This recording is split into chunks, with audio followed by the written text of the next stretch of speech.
One other advantage of the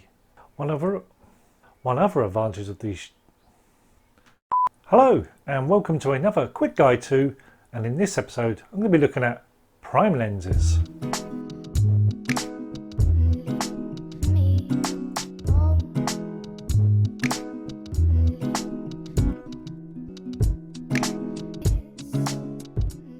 Before I go into any detail though, let's look at the basics and just check out what a prime lens is. We'll compare it first of all to a zoom lens. Here I've got the Olympus 12-40 zoom lens on my Olympus OMD camera. This is a standard zoom and it covers a focal length of around 24 to 80, equivalent to a full frame camera. It's versatile, it's really sharp, it's part of their Pro Zoom collection. It's a brilliant lens, so you can shoot all day, different focal lengths, and just carry the one lens all day. And then here, in contrast, I have a 25mm for the Olympus system, which is a 50mm in a full frame camera, otherwise known as the Nifty 50. And this is just a single focal length, a single angle of view, does one job only. So we have the zoom lens with its multi-focal lengths and the prime lens with its single focal length. Advantages. Well, first of all, you can see these lenses, especially on the Olympus system, it's tiny. Camera can't even focus on it, it's so tiny. Anyway, they're really compact and they're lightweight too. The other advantage is that they have a large maximum aperture. The zoom lens, despite being quite a fast lens, only has a maximum aperture of f2.8, whereas this prime lens, a 50mm equivalent, has a 1.8 maximum aperture. That's at least a stop difference. Also, because there's less glass within the build of this lens, they're generally sharper than their equivalent zoom lenses. That maximum aperture also allows you to create a really nice shallow depth of field, or bokeh effect as it's known. This means you can also shoot in low light conditions with the lens wide open at its maximum aperture. With its lightweight, you'll be able to get shutter speeds of around half a second with image stabilizer switched on and get great results. And that's in contrast to the zoom lens, which is slower and heavier, and you probably wouldn't be able to get away with those shutter speeds. One other advantage of the prime lenses is that many of them have a depth of field scale on them. Now this is something you don't really see on zoom lenses. What this means is that you can use the hyperfocal focusing point and focus with the lens alone. You don't have to use autofocus or even look through the viewfinder of the camera, using the lens markings for focusing on a scene.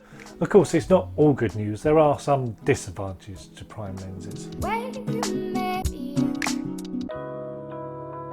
Well, first of all, putting the fixed lens on your camera means you have less flexibility as far as focal lengths go. A zoom lens, you can zoom in and out. You can zoom in right in on a subject without even moving off the spot.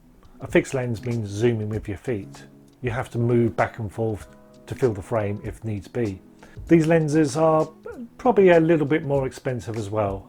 I've got 4 prime lenses that cover the same sort of focal length as the zoom, and the combined price is probably more than what the zoom lens would be outright, so they are more expensive. The other disadvantage is, of course, that to get that different focal length like the zoom, you have to keep changing lenses. That's not convenient at all times, so yeah, that can be a little bit of a pain.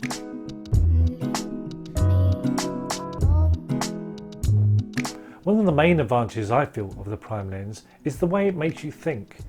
I think it actually improves your photography, because once you have that lens on your camera, you've got to think about the field of view that you'll get within a picture. You can't just zoom in and out. You have to think about that angle of view. You're suiting the subject to the lens rather than the other way around. It means you're zooming with your feet. You have to move back and forth to fill the frame. And that's not a bad thing. Using zoom lenses can make you a little bit lazy. It means you get to know certain focal lengths as well. When you're out taking pictures with your zoom lens, you probably aren't even aware what focal length you're currently using to take a shot. Where with a prime lens, you know exactly, and you're fitting the view to suit that lens.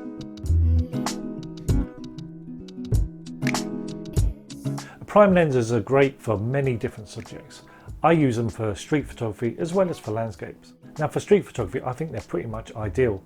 you haven't really got time to be changing lenses or even zooming in and out. You've got to be quick on the action. So if you just have one fixed focal length and perhaps pre-focus your lens, you're there ready to take a shot. You're not wasting time zooming in and out trying to feel the frame.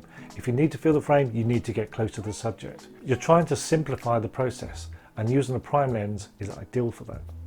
But for landscapes, it's also ideal. I could happily go out with this 24mm equivalent lens on my Olympus camera and go and shoot landscapes all day with this.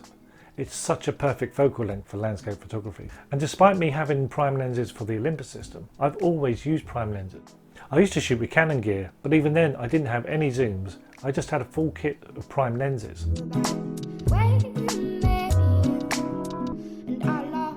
So if I've convinced you about primes, which one should you buy first? Well, I'd recommend the Nifty 50, the 50mm. It's such a versatile lens, a great standard focal length, and very much the field of view we have with our own eyes. But if you like street photography, then the 35mm prime lens is probably the one to go for, and this is the one that many street photographers swear by.